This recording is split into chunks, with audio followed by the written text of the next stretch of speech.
사진 찍으시는 분들을 위해서 저는 이제 앞으로 빠져 있겠습니다. 예, 그 사진 앵글에 방해되지 않아야 미움받지 않는다는 정도의 짬은 좀 생겼기 때문에. 근데 저도 여기서 GV 몇 번 해봤지만 이렇게 사람 많은 GV 되게 오랜만인 것 같아요. 일단 그 오늘 힘드셨죠?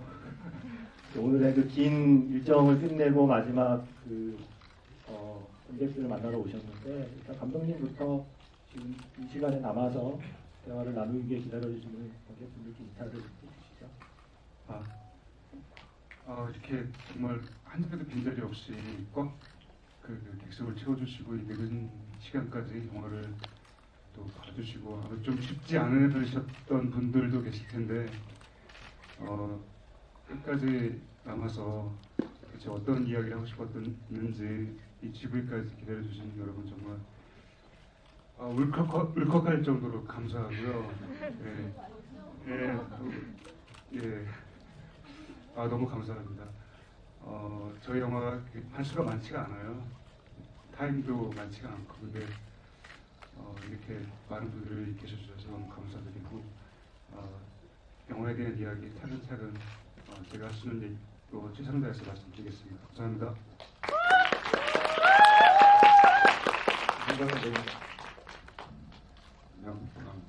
안녕하세요. 버티고에서 관우 역할을 맡은 정재강입니다. 저는 무대 인사를 오늘 처음 하면서, 그리고 오늘 GV도 처음인데요. 되게 떨리면서, 그리고 동시에 이렇게 주말인데 귀한 시간 내주시면서 저희 영화를 선택해 주셔서 너무나 감사드리고요. 그리고 제가 처음 시나리오 읽었을 때 그 따뜻한 위로가 잘 전달이 되었나 궁금합니다. 아무튼 오늘 한번 GV에 한번 잘 해보도록 하겠습니다. 네, 감사합니다.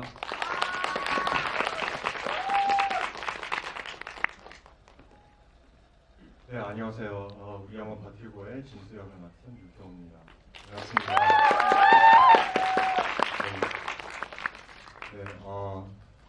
정말 기쁘고 감사해요. 지금까지 무대 인사 해왔던 관객분들 꽉 차 있고요.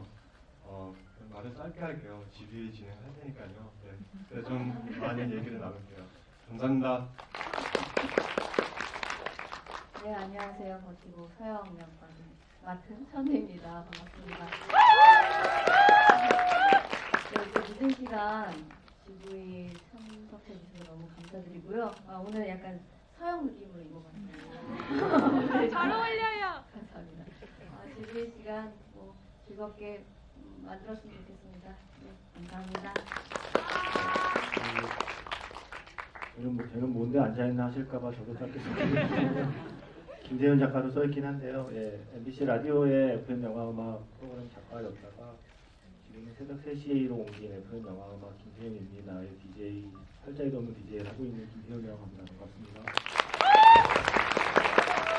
그런데 관객분들이 많이 오셨기 때문에 사실 이게 GV가 원래 한국에서 관객과의 대화로 통하잖아요. 그러니까 관객 앞에서의 대화가 아니라 관객과의 대화가 사실 원래의 의미라서 좀 이따가 관객분들께 질문 기회를 조금씩 드리도록 할게요.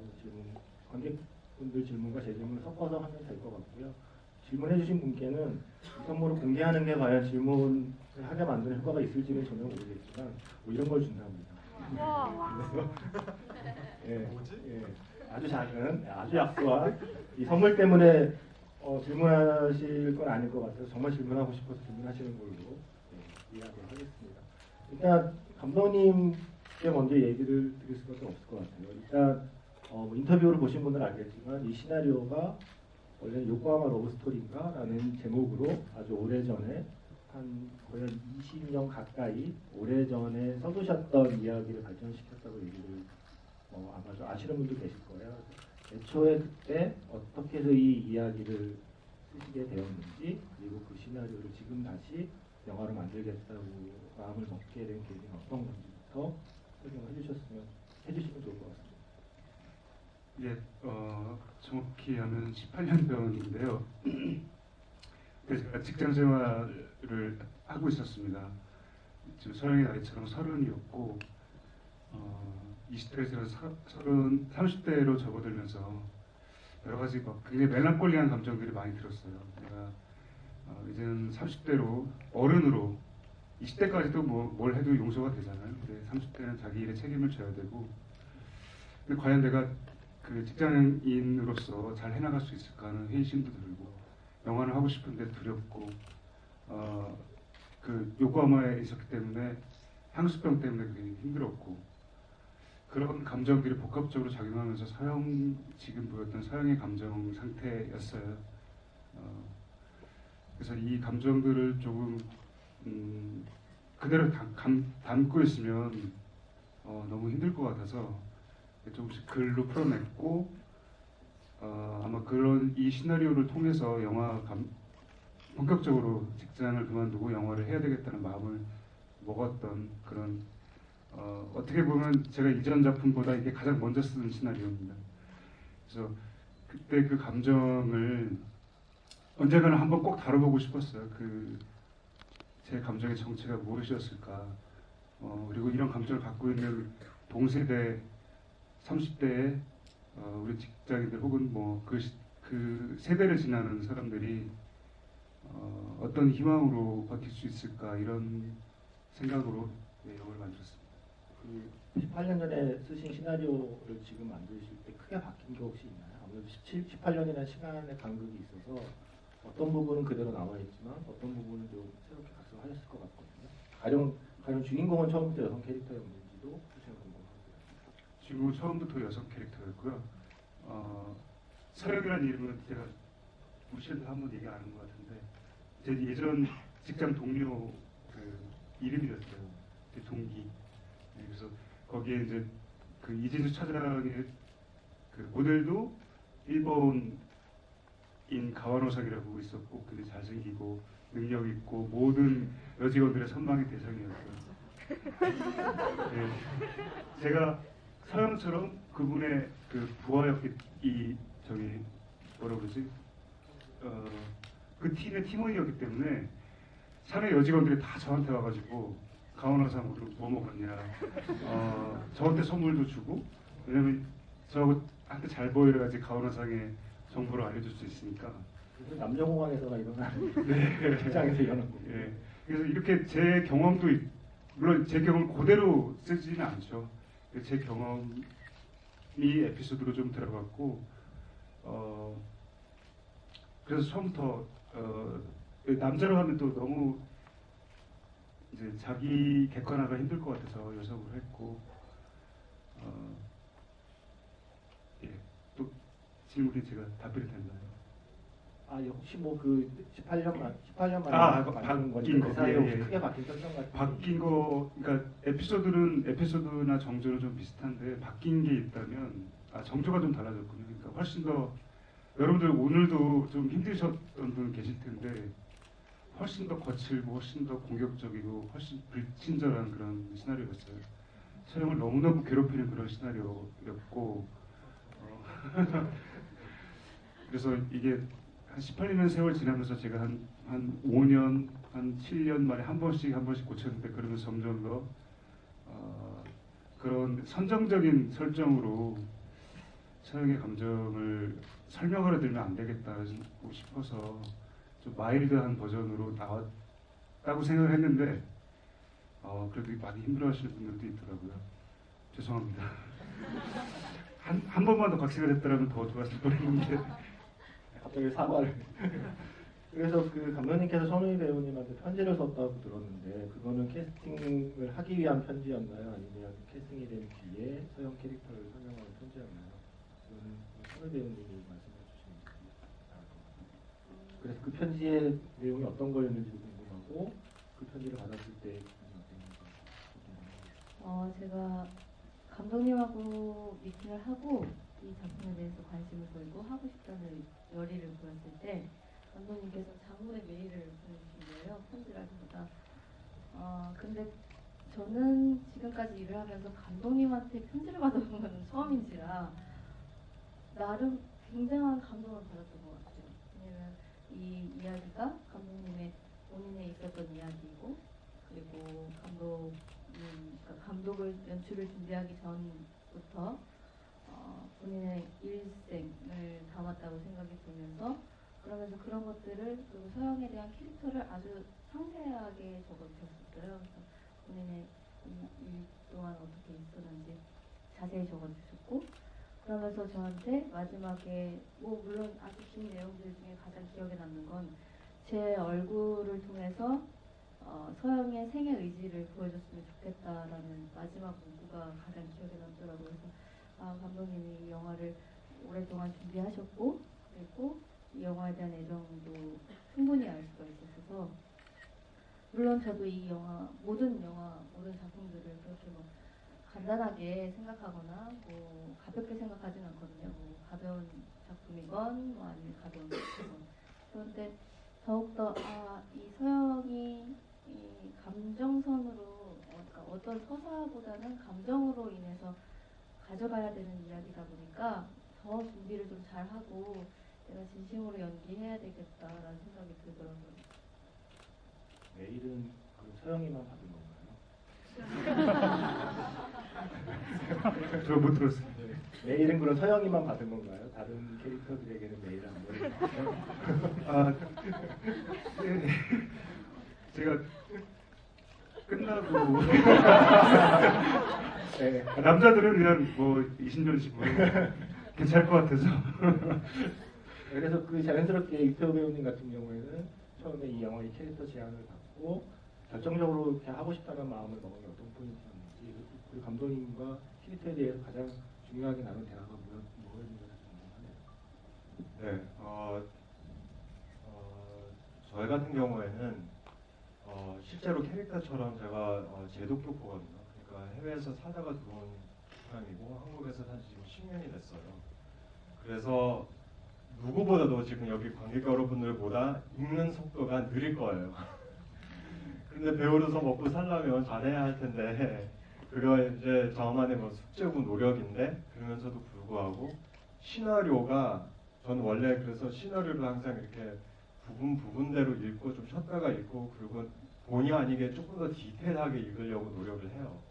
그런데 버티고 시나리오는 한 3시간 반, 4시간 안에 그냥 후딱 읽었어요. 그러니까 읽기가 너무 편했던 거예요. 근데 저는 일단은 어떤 감성이 어렵더라도 그냥 잘 파악되고 읽기가 편하면 일단은 마음이 가요, 시나리오. 첫 번째는 시나리오가 잘 읽혔고, 그리고 끝부분에 그 힘내요 부분이 그때 제가 읽으면서 한번 울컥했거든요. 나중에 영화 보고 나서도 울컥했어요. 물론 여기도 그랬었을 거라는 분들이 있다고 생각하거든요. 그런데 더불어 제가 시나리오를 받았을 때 감독님이 18년 전에 기획을 만드셨다고 얘기를 들었어요. 감독님 되시기도 전에. 그런데 7년 만에 영화를 만드신 거예요. 그리고 전작들은 로코고 뮤지컬이에요. 완전히 다른 멜로드라마 장르에 그 중간에 무슨 사연이 있었을 거 아니에요. 뭐 다른 영화도 만드시려고 했는데 뭐 보니까 뭔가 잘 안 됐던 뭐 그런 이야기도 있었고. 그러니까 이 두 팩트를 가지고 보면 뭔가 칼 갈고 자기 뭐 원점으로 돌아가서 하고 싶은 말이 있구나라는 확신을 가졌어요. 그리고 그 점 자체가 저한테 되게 중요한 거거든요. 왜냐면 배우로서 제가 그냥 어떤 감수성의 소리를 낼 악기라고 생각해요. 그리고 감독님은 지휘자고. 그러면 제 몸을 맡기려면 감독님의 주관성과 비전이 확실해야 되거든요. 그래서 그런 포인트들이 보여가지고 매력적으로 봤어요. 읽고 나서 너무 긍정적으로 하고 싶다는. 정재광 배우님은 카페에서 시나리오를 읽었다는 인터뷰를 봤어요. 정재광 배우님은 그때 시나리오를 읽으면서 어떻게, 그러니까 이 영화에서 내가 과연 이 역할을 어떻게 해내야 되겠다는 마음이 그때부터 왔었는지, 시나리오 처음 봤을 때 느낌이 궁금하긴 하네요. 네, 저는 그때 선택을 제가 한 게 아니라 제가 선택을 받은 입장이었고요. 그리고 저는 애초에 감독님 팬이었어요. 그 러브픽션의 무주얼이라는 대사를 늘 오디션 할 때마다 자유 연기를 했는데, 갑자기 이제 감독님께서 저한테 너의 단편 영화를 봤다. 쭉 봤는데 한번 대본을 보고 우리 미팅을 해보자 해서 일단 대본을 보고 와라 해서 대본을 봤죠. 봤는데 너무 위로를 받고 있는 듯한 느낌이 들었어요. 그래서 읽고 나니까 그러니까 오전에 가서 읽었는데 읽고 나니까 그 마감 시간까지 제가 읽고 있더라고요. 그래서 아 이거 너무 하고 싶은데 과연 내가 할 수 있을까? 벌써부터 내가? 근데 그래서 오히려 다 내려놓고 이제 기다리고 있었죠. 연락은 언제 오지? 하면서 이제 땀이 흘리면서 기다리고 있었는데 일주일 뒤에 저한테 사무실로 오라고 하셨어요. 그래서 가서 함께 하자. 그래서 그렇게 있다가 우이 누나랑 같이 하는 걸 몰랐거든요. 근데 갑자기 사무실에서 우이 누나가 이렇게 걸어오는 거예요. 여기 아닌데 왜 저기 오시지? 미팅하러 오셨나? 했는데 이제 같이 함께 하게 된 거죠. 그래서 그래, 나만 잘하면 된다. 그러면서 이제 진짜 제가 여태까지 연기를 했던 그 경험들을 다 끌어모아서 집중을 했던 것 같아요. 이 작품에. 제가 감독님 인터뷰에서 좀 궁금했던 게 최근 인터뷰에서 이 영화 완성된 거를 보았는데 두 이태호 배우님과 정재강 배우님이 보통 배우들은 자기 시점에서 영화를 보는데 이 두 배우님이 서영의 시점으로 영화를 보더라는 인터뷰를 봤어요. 사실 감독님 인터뷰를 보고 배우분들께 사실은 그걸 묻고 싶었거든요. 이 영화를 서영의 시점으로 보게 되었다는 게 어떤 의미인지. 그래서 이거를 참여한 배우의 입장이기 이전에 관객의 입장으로 처음 봤을 때 느낌. 지금은 시나리오를 봤을 때 배우 입장을 이제 말씀해 주셨으니까 완성된 영화를 관객으로 봤을 때는 어떤 느낌이었는지 궁금합니다.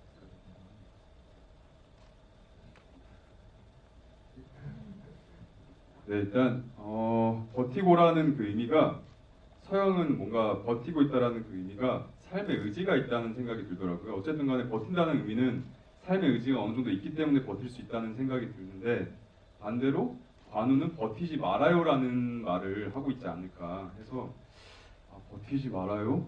근데 감독님한테 여쭤보면은 이제 천사라고 말씀하시길래 이게 천사가 뭘까? 천사가 이 시대에 천사가 있을까? 그 생각도 해보고 천사가 뭘까 생각을 해봤는데 삶의 의지가 없는 완전 잃을 게 없는 모든 걸 다 내려놓은 상태라는 생각이 들더라고요. 그러면서 감독님께서 저한테 재강아 생각을 많이 하지 말고 현장에 와서 그냥 명상하듯이 임하면 된다. 텅 비워놔라라고 말을 해주셨어요. 그게 아마 이제 관우를 표현하는 데 있어서도 관우가 말이 없거든요. 그래서 말 또한 말을 못한다는 거는 사실 삶의 의지가 없다라는 생각이 드는 거죠. 그러면서 자연스럽게 서영이라는 존재를 통해서 관우한테는 천사일 수 있겠구나. 그러면서 삶의 의지를 찾아갈 수 있겠구나. 그러면서 이제 그렇게 해석을 했던 것 같아요. 그래서 제가 그 인터뷰 때 삶의 의지가 담긴 천사라는 단어를 사용했는데 그 지점이 이렇게 연기 좀 제가 한 거 잘 모르겠지만 단어를 잘 표현했다는 생각은 들긴 하더라고요. 다행히. 배우 배우님. 네, 저도 하나만 정정할 건 관우가 천사일 수도 있다는 거는 제 아이디어가 아니었어요. 여기 이태호 씨 아이디어였고 저는 이태호 씨 얘기를 듣고 고개 바로 끄덕였죠. 하늘에서 내려오고 서영이 힘들 때마다 나타나고 마지막에 그런 판타지 같은 무언도 있고 그래서 그렇다고 연기할 때 천사처럼 해라라고 하지는 않으니까 그런 해석이 가능하겠구나 흥미로운 관점이다라고 생각했죠. 이태호 씨 어깨가 아까보다 좀 위로 올라간 것 같아요. 네. 크레딧 감사합니다. 네. 아까 재광이 얘기했던 거 덧붙여서 말하자면 시나리오 읽고 나서 고층 빌딩에서 여자를 바라보는 입장의 영화를 생각했을 때 80년도 몇 년도인지 모르겠지만 윈 벤다스 영화의 하늘 위의 천사가 베를린 위의 천사라는 흑백 영화가 있어요. 한국에는 베를린 천사의 시로 그래요? 소개가 네, 되는 네. 거예요. 그래서 그 영화를 그냥 레퍼런스로 던진 거죠. 나는 우리의 상징적인 천사다. 나는 거기에 안타고니스트고 네, 그런 식으로 얘기했고 그리고 제가 이제 질문으로 들어오자면 시나리오 처음에 읽었을 때는 항상 그 프로타고니스트, 그러니까 주인공의 입장에서 보는 그런 습관이 있어요. 그리고 그 안에서 제가 맡은 배역은 상관없이 일단은 이 캐릭터의, 이 주인공 캐릭터의 해소점이 이런 점이고 마지막 해소점이 이런 감정이면, 그러면 처음부터 거기에 컨트라스트적인 반대점을 느껴야 되잖아요. 그래서 그 반대점을 느끼게 할 수 있는 캐릭터의 구성을 만들려고 노력한 거죠. 네, 그런데 네, 말씀대로 저는 주인공 입장에서 보게 됩니다. 그래서 사실 아까 천우희 배우님이 천우희 배우의 얼굴로 이 영화를 표현하고 싶다는 편지를 받았다고 말씀하셨는데 그 이야기를 실제로 이렇게까지 클로즈업을 할 거라는 예상을 하셨는지. 왜냐면 일단 영화를 본 분들에게는 이 영화의 카메라 앵글이 굉장히 인상적으로 남을 거라고 생각을 하고, 그 중에서 특히 근래에 본 영화 중에서 가장 클로즈업이 빈번하게 사용된 영화가 아닐까라는 생각이 들어서, 사실은 배우에게 클로즈업으로 배우가 한 화면을 감당하고 표현을 한다는 게 사실 굉장히 부담스러웠을 텐데, 그래서 사실은 배우 입장에서는 그 표현이 어땠는지가 좀 궁금하게 됐습니다. 유난히 클로즈업 장면이 많았는데요. 그 클로즈업이 사실은 연기하는 인물, 캐릭터의 정서라든지 표현을 가장 잘 보여줄 수 있으면서도 반면에 관객들한테 어떻게 보면 부담이 될 수도 있고, 연기하는 배우 본인한테도 부담이 될 수 있는데요. 저는 연기를 하면서 지금까지 다른 작품도, 여타 작품이나 아니면 버티고에서의 그런 클로즈업 씬이 부담스럽지는 않아요. 연기할 때 사실은 모니터석의 앞에 있는 감독님하고의 교감도 중요하지만, 왜냐면 제 연기를 바로바로 봐주시는 거니까요. 그러면서 그리고 감독님이 봐주셔야만 스크린 바깥에 이제 관객들까지도 전달이 될 거라고 생각을 하고, 그런데 가장 더 중요한 거는 그 카메라 감독님과의 교감도 되게 중요하거든요. 그러니까 카메라와 그 교감이 중요한데, 그 물리적인 거리감이 좁을수록 저는 교감이 더 잘 된다고 생각이 들 때가 있어요. 그래서 그게 거의 부담스럽다거나 아니면 너무 가까워서 연기하기 불편하다고 느끼지는 않고요. 그런데 이제 영화적으로 좀 많은 장면들이 쓰이니까 사실은 조금은 걱정한 부분은 있죠. 왜냐면 이게 너무 많은 것들이 클로즈업으로 보여주다 보면 혹시라도 관객분들이 좀 부담스럽거나 아니면 좀 뒤로 물러서고 싶은 순간들이 있잖아요. 그러지 않기 위해서 클로즈업이더라도 제가 어떤 연기를 보여준다거나 어떤 표정을 지어야지, 표현해야지라기보다 그냥 그 상태에 놓여져만 있어도 그게 분명히 담길 거라는 조금 저만의 그냥 신뢰가 좀 있었달까요? 그래서 내적으로 서브텍스트가 제가 갖고 있거나 어떤 상태만 만들어주면 분명히 카메라가 다 담아줄 거라는 그런 믿음이 좀 있었던 것 같아요. 서양의 클로즈업이 부담스러우셨나요? 아니요. 막상 클로즈업을 하기로 하고 실제로 현장에서 클로즈업된 천우희 배우의 연기를 보셔서 감독님의 느낌도 사실 궁금하고요. 그리고 이거는 저만의 느낌인지 모르겠지만 클로즈업 중에 유독 옆얼굴 클로즈업이 많았던 것 같고, 특히 오른쪽 옆얼굴이 저는 많았다고 느꼈는데 혹시 그 이유가 있었는지도 사실 좀 여쭤보고 싶긴 했습니다. 이 버티고는 아까 우희 씨가 얘기했던 것처럼, 그리고 태호 씨가 얘기했던 것처럼 제가 처음 쓰는 시나리오로, 거의 처음 쓰는 시나리오 때문에 사실 제가 다시 영화를 그렇게 열렬히 열망했던 그 초심으로 다시 돌아가고 싶다는 생각이 나름대로는 있었거든요. 그러면서 동시에 영화 문법을 좀 새로 쓰고 싶다는 아주 깜찍한 생각도 했는데요. 기존의 한국 영화 스타일과 좀 다른 시도를 해보고 싶다. 또 이런 포맷과 이런 서사 아니면 그렇게 실험적인 시도를 큰 상업 영화에서는 좀 하기 힘들고, 그래서 서사보다는 감정이 그 정글찍으로서 가는 감정의 흐름으로, 감정이란 리듬으로 움직이는 서사는 논리적인 리듬이 아니라 어떤 감정적인 리듬으로 가는 영화를 만들고, 그 리듬에 그 미장센과 사운드를 혁신적인 방향으로 해보자는 생각이 있었어요. 미장센은 사운드는 뭐 나중 문제고, 미장센은 저도 굉장히 중요한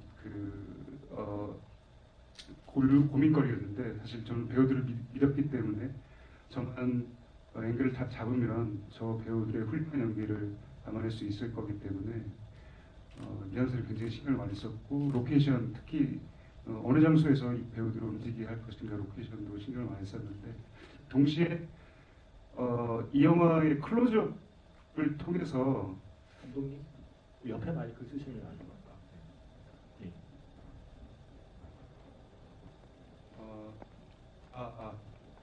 들리시나요? 네. 클로즈업이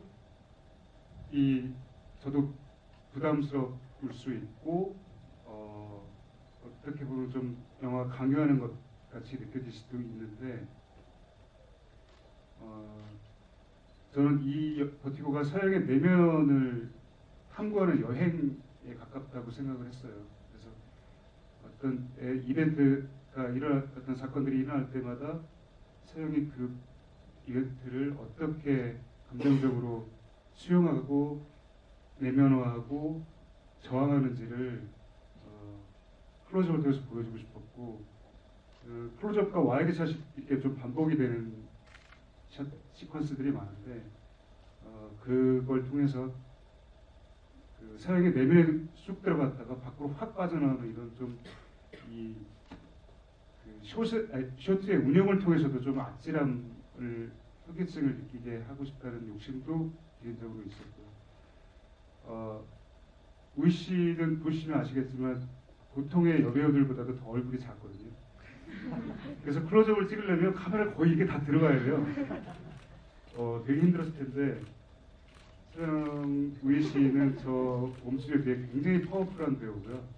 그것들을 하나도 두려워하지 않고 그 팽팽한 카메라와 배우 사이의 긴장감을 아주 팽팽하게 받아내는데 정말 압도적이었죠. 그래서 우희 씨의 클로즈업을 찍는 건 되게 즐거움이었어요.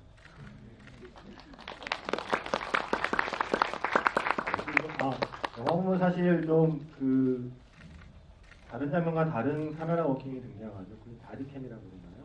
그러니까 이제 천훈 씨 움직임을 카메라 같이 따라다니는 그 흔들리는 카메라 워킹을 보셨을 텐데, 사실 그거 찍을 때 배우의 느낌은 어떤지를 사실 궁금하긴 했어요. 그게 나름 또 룸테이크였고, 이게 사실 그 자기 몸에 장착된 카메라를 달고 연기를 한다는 게.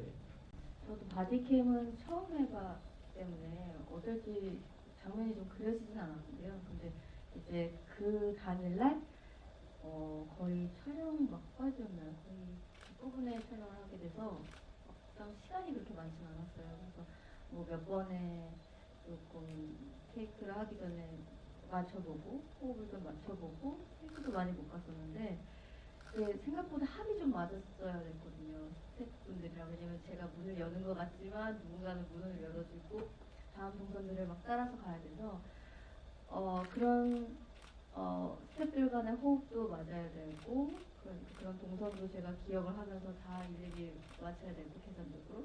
그러면서 감정을 또 계속 처음부터 끝까지 이어나가야 되다 보니까 쉽지 않은 거라고 생각했는데 또 무게가 좀 느껴지니까요. 그런데 오히려 감정을 처음부터 끝까지 끊지 않고 한 번에 간다는 것도 또 나름의 집중력을 갖게 하더라고요. 그 무게가 그럴 때 있잖아요. 이게 막 무게가 저한테 방해가 되는 느낌이 아니고, 그 무게가 오히려 저한테 또 집중력을 가져다 준 것 같아요. 그리고 그 시간이 없다는 것도 사람이 닥치면 뭐든지 하게 된다고.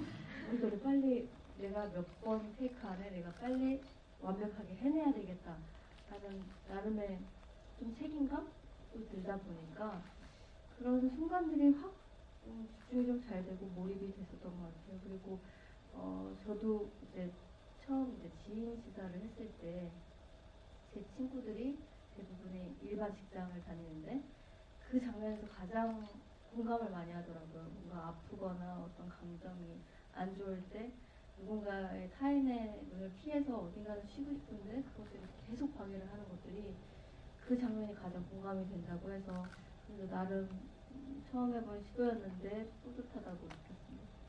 무겁진 않나요? 꽤 무거웠었어요. 그래도 준비를 워낙 잘해주셔가지고 그 무게가 나름 또 힘이 세거든요. 그래서 힘들지 않았습니다.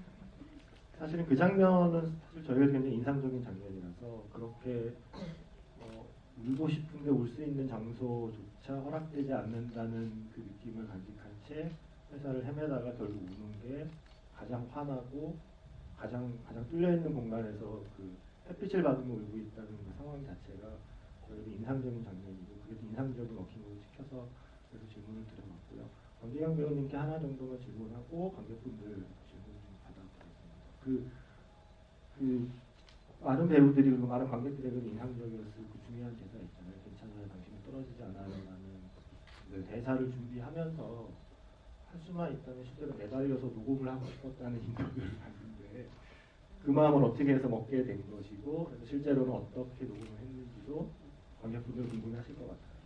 그 대사는 감독님께서 제일 중요하게 생각을 하셨던 대사라고 알고 있었거든요. 그래서 현장에서 최대한 이거를 내가 연기를 한다는 게 아니라 그냥 그 절실함, 관우의 그 절실함이 몸 상태에서 그냥 데워지게끔 저절로 데워지게끔 나올 수 있게끔 그 연기를 해내는 게 그날 목표였어요. 근데 저 나름대로 최선을 다해서 그 이마에 막 핏줄 흐르면서 막 최선을 다해서 했는데 후시는 왜? 저도 잘 모르겠어요. 그냥 부르셔가지고 저도 가서 그냥 했는데 근데 또 다시 또 가서 해보니까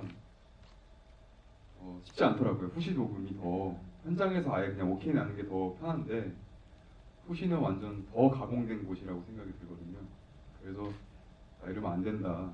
진짜 의자를 몇 개 싸놓고 실제로 그 높이에서 이렇게 했거든요. 그러면서 한 4-5번 갔나요? 네. 아무튼 그렇게 어떻게든 거짓말이 아니라 진짜로 내가 너무 힘든데 그걸 이겨내려고 절실해서 그걸 전달하려고 최선을 다했던 것 같아요. 네. 이제 지금까지 관객 앞에서의 대화였고요. 이제 관객과의 대화를 해보려고 하는데 보시다시피 사람이 많고요. 이미 손을 드는 사람이 많잖아요. 질문을 한 문장으로 질문을 한 문장으로 해주시면 고맙겠습니다. 질문 받겠습니다. 마이크 가나요? 이게 제일 힘든데. 일단 저기 안경 쓰시는 분, 맞습니다. 그냥 고른 겁니다. 막 고른 거니까 특별한 의미가 있는 건 아니에요. 잘 봤습니다. 저도 촬영에 관한 질문인데요. 이 처음에 서영이 엘리베이터 탔을 때 카메라가 경사 앵글로 이렇게 조금씩 기울어지잖아요. 근데 촬영하실 때 서영이 되게 군중성의 고독이라든지 아니면은 와이드샷인데도 구석에 놓는다든지 하면서 되게 불안한 심리를 많이 표현하려고 하신 것 같은데 그 경사 앵글은 거기서 딱 한 번만 쓰는데 그거를 한 번만 쓰신 이유가 궁금합니다.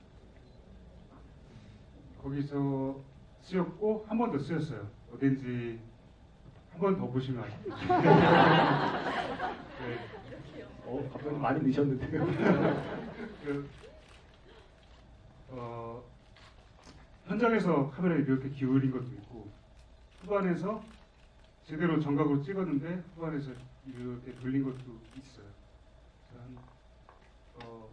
크게는 2번 그리고 작게는 조금씩 미세하게 약간 이렇게 기울어질 것 같은 느낌을 좀 주려고 했고요.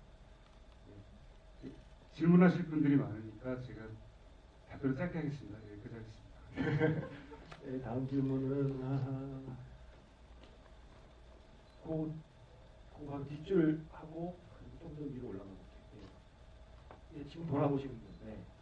맞습니다. 영화 잘 봤습니다.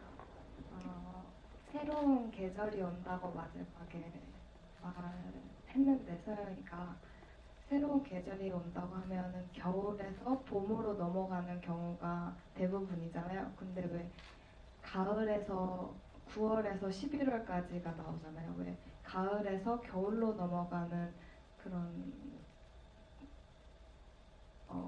네. 영화를 하게 됐는지 궁금해요. 감독님께 질문하신 거죠? 네네. 참 여러 가지 이야기를 할 수 있는데요. 일단 서영의 다시 새로운 계절이 시작이 되겠죠. 근데 이렇게 말해도 될지 모르겠지만 서영의 새로 시작되는 겨울은 어쩌면 더 힘들 수도 있어요. 예. 여기서 더요? 더 잔인한 더 추운 계절일 수도 있는데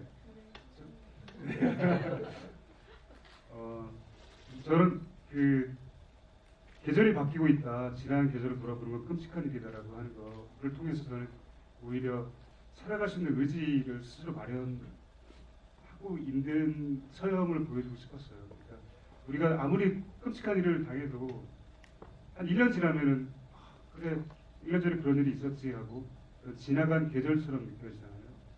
이 영화는 9월부터 11월까지 딱 가을 날짜도 나오고 가을 배경으로 했는데 우리가 흔히 하는 또 시적인 표현도 그렇지만 지난 계절이라고 얘기를 많이 해요.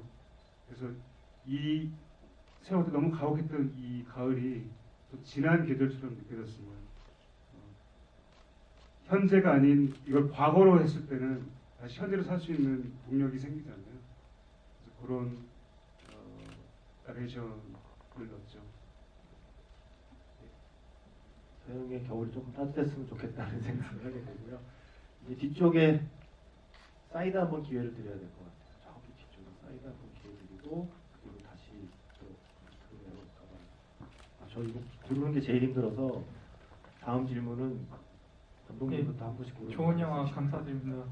우선 아까 미장센 이야기 나누면서 이게 사운드적인 말을 아직 못 들어가지고 질문하고 싶었거든요. 감독님한테.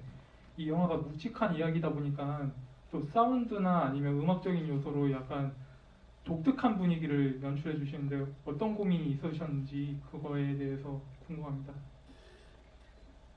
버티고는 명백히 사운드의 영화고요. 제가 늘 강조를 처음부터 했었고 저는 서영, 그러니까 뭐 영화는 보통 뭐 비주얼이 더 중요하다고 볼 수도 있지만 저는 서영의 고통 그리고 서영의 마지막 비전도 사운드를 통해서 드러나야 된다고 생각을 했고 시나리오에도 뭐 보셔서 아시겠지만 대사가 별로 없어요. 근데 시나리오에는 거의 앰비언스 사운드에 대한 설명으로 가득 차 있었거든요. 그래서 그걸 만드는데 굉장히 많은 작업을 했고 제가 알기로 다음 주 시내 20일에 저희 사운드 팀 인터뷰가 있거든요. 그거 길게 말씀드릴 수 없습니다. 그리고 제가 정정화 배우가 왜 그렇게 열심히 했는데 후시했냐고 했는데 그 후시도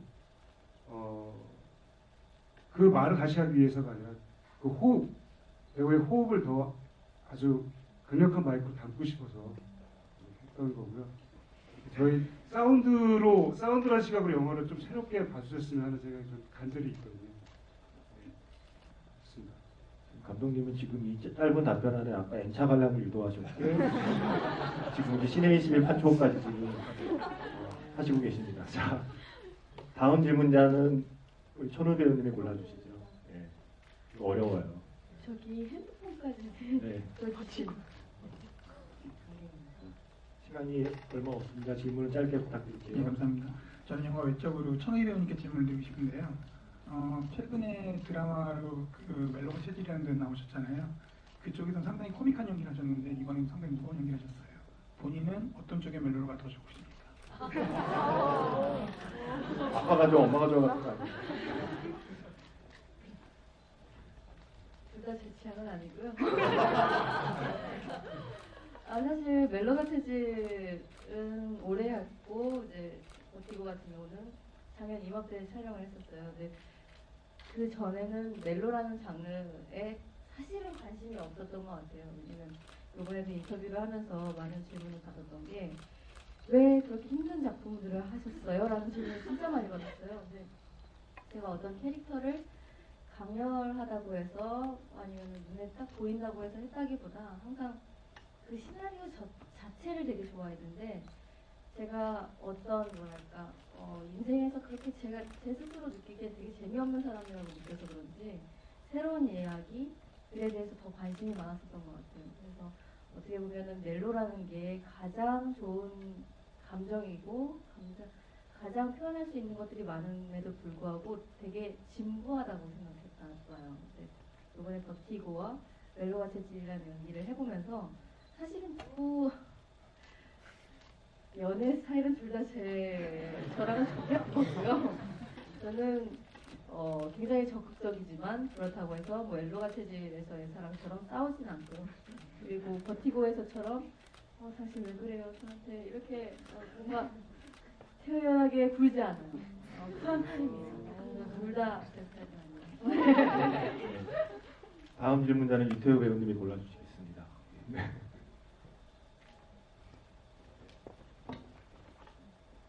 새 배우님들께 질문드리고 싶은데요. 영화를 보면서 각 극중의 인물들에게 무언가 버티고 삶을 살아가는 느낌을 들었는데 그 각자의 대사거나 다른 배우의 대사 중에 삶을 버티고 살았다는 그 대사가 있는지 궁금합니다.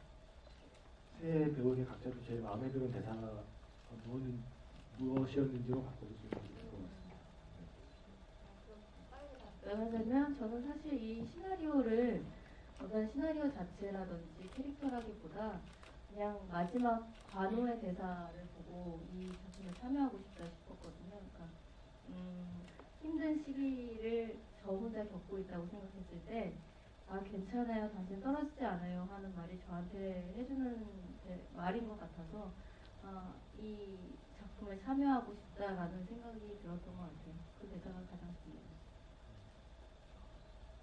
저도 관우의 대사였는데요. 비누로 그 글자를 썼던 힘내어였어요. 결국엔 그 한마디에서 시나리오 그렸을 때도 그랬었고 처음에 시도했을 때도 그랬었고 저도 이렇게 감정이 벅차 올라오는데 그 버티고라는 게 영어지만 한국말로 번역하면 현기증이잖아요. 근데 현기증도 그렇게 흔한 병도 아니고 그런데 연출 통해서 그 흔하지 않은 병을 공감되게 만들었잖아요. 그러니까 매일매일 힘든 일상 안에서 버텨내야 된다는 지금 우리의 힘든 일상인데 어떻게 이렇게 단순한 한마디로 이렇게 울컥할 수가 있지? 우리가 그만큼 이런 갈증을 가지고 있나? 거기에 관한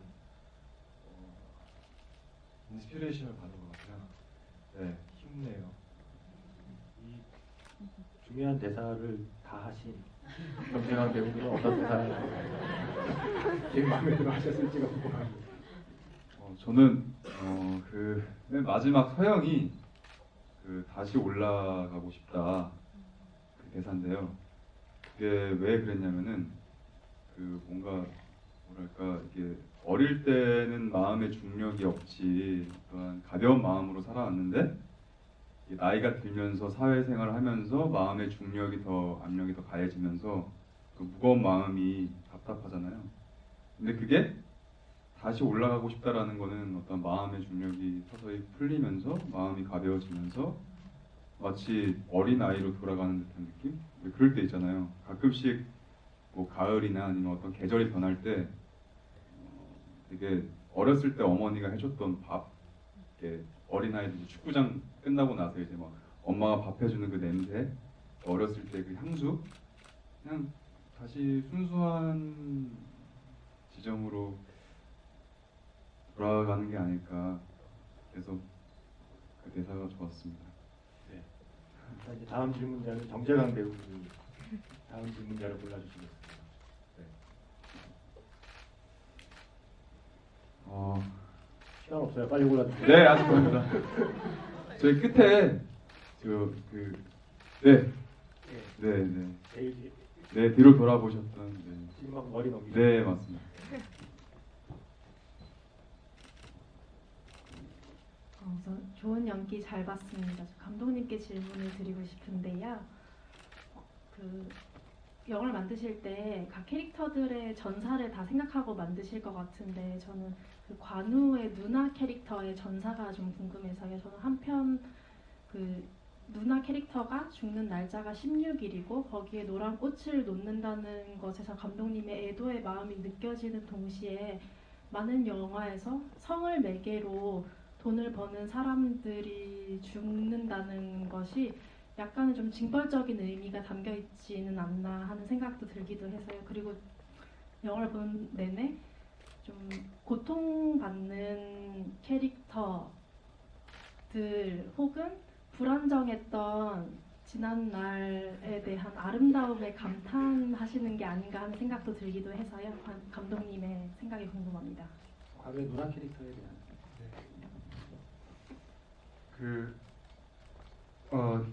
되게 예리하게 잘 보셨고요. 그냥 그런 죽음 혹은 전락, 추락 이런 거에 대한 매혹이 분명히 저한테 있고요.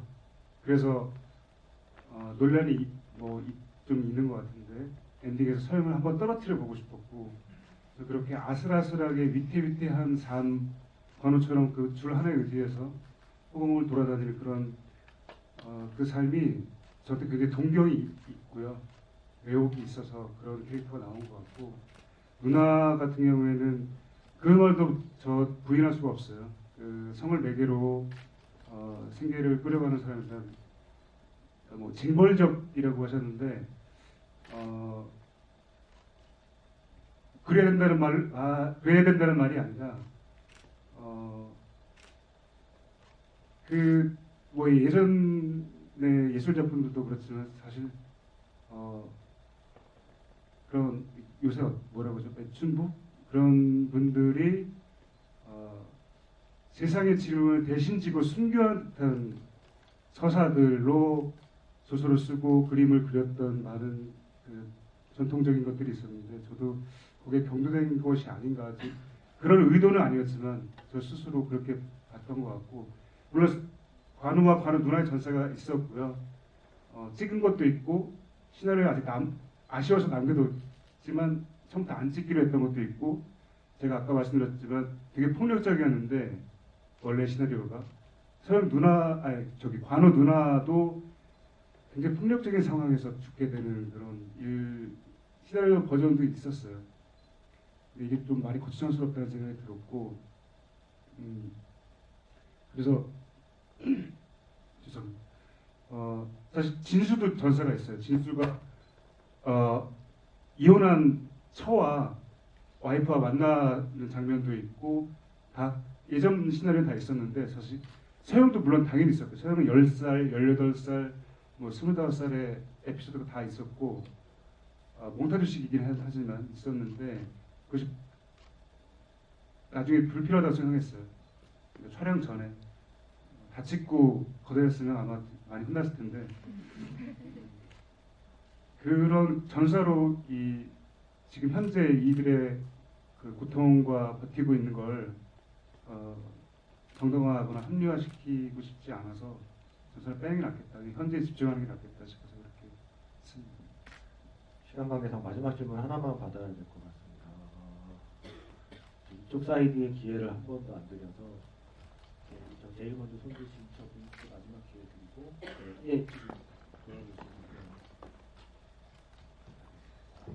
정혜수 감독님 오랜만에 신작이라 열심히 달려왔고요.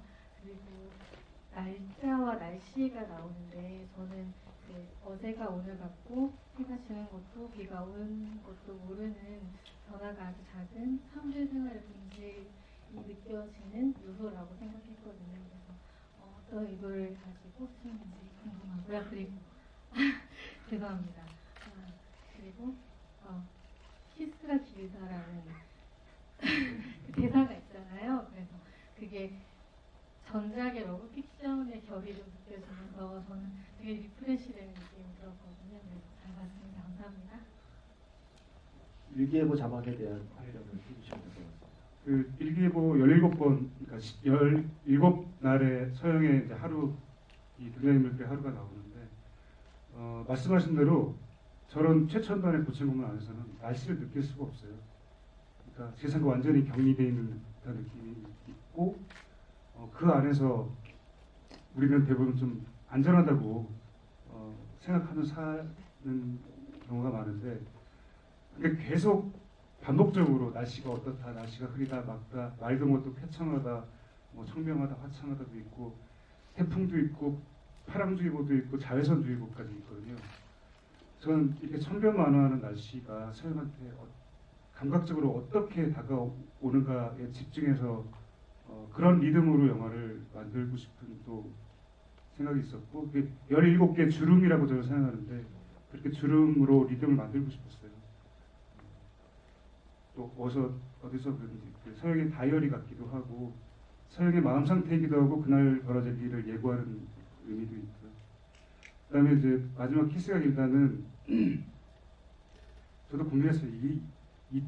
우리가 버티고 쭉 끌고 왔던 톤하고 이게 맞는 대사인가. 근데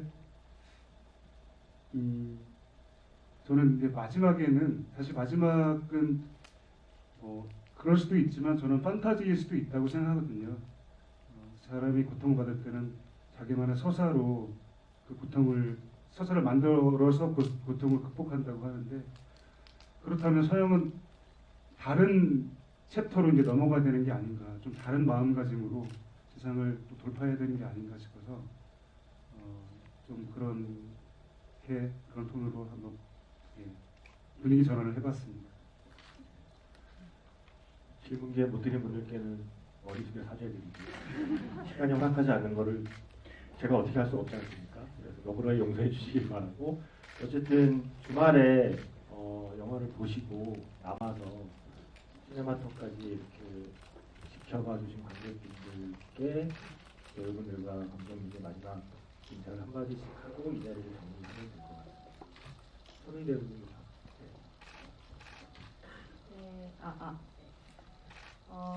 그렇게 긴 시간이 아니어서 물론 아쉽기도 하지만 조금이나마 저희 궁금증들이 좀 풀리셨으면 좋겠고요.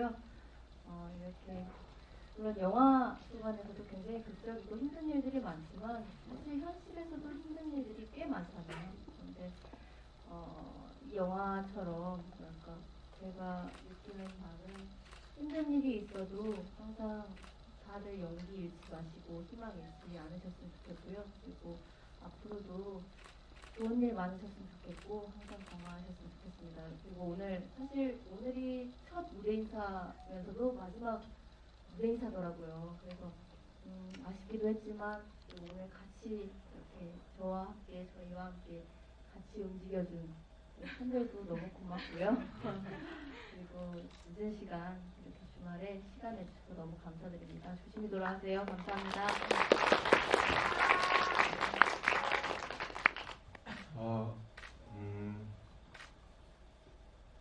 제가 처음에 멜로를 좋아했던 시절이 95년에서 2000년 사이에 있었던 한국 영화들의 멜로였었거든요.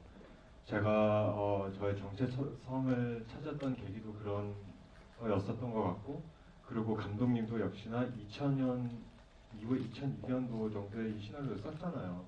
그런데 이제 한국 영화들이 2000년 이후에 되게 파워풀하게 나오는데, 그 전에는 우리나라 역사상 정말 순수한 영화들이 많았어요. 뭐 약속, 접속, 편지, 8월의 크리스마스 뭐 이런 영화들 등등. 그런데 지금 이 영화 버티고가 정말 오랜만에 멜로가 시장에 나온 것 같아요. 그래서 그만큼 좀 더 순수한 시대로 돌아가고 싶은 마음이 있지 않을까? 그리고 그런 갈증이 있지 않을까? 그 관객 여러분들도 이렇게 많이 와주셨는데, 그런 의미로서 이런 영화 앞으로 더 많이 나올 수 있게끔 많은 입소문을 내주셨으면 감사하겠습니다. 정말로 감사합니다.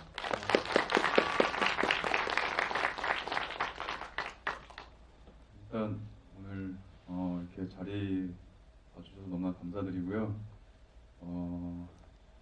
제가 처음에 느꼈던 그 따뜻한 위로가 다 모든 분들에게 전달되었으면 하는 바람이 큽니다.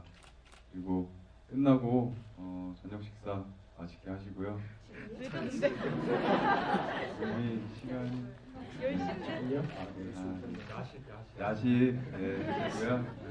아무튼 저는 이게 처음이거든요. 그리고 이제 뭐 마지막이 될지 모르겠지만 그래서 인사를 한번 드리겠습니다. 그 크리스마스 잘 지내시고요. 그리고 새해 복 많이 받으시고요. 늘 건강하시고 늘 행복하시고 네 감사합니다.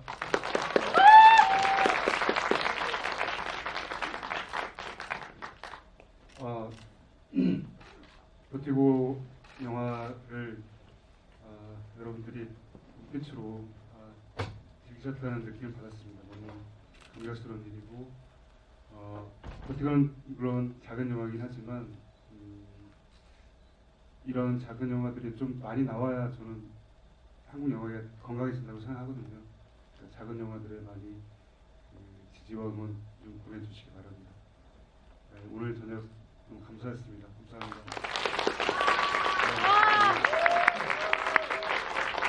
저는 사실 뭐 개인적으로는 여한이 없는 날이고요. 제가 이쪽 일을 한 지 20년 됐는데 어떤 배우의 팬카페에 가입한 게 딱 한 번 있거든요. 천우희 씨 팬카페죠. 그래서 뭐 성덕이 된 날이라 오늘 저도 매우 기쁜 날이었고요. 마지막으로 예전에 항공기 때 가입한 거라서 마지막으로 여기 관객분들과 함께 단체 사진을 찍어줄 수 있는지 제가 여쭤보면 완전 좋아요. 네. 그럼 배우분들과 함께 그 관객과의 단체 사진을 찍는 것으로 마무리하도록 하겠습니다. 앞쪽에 좀 오시면 됩니다.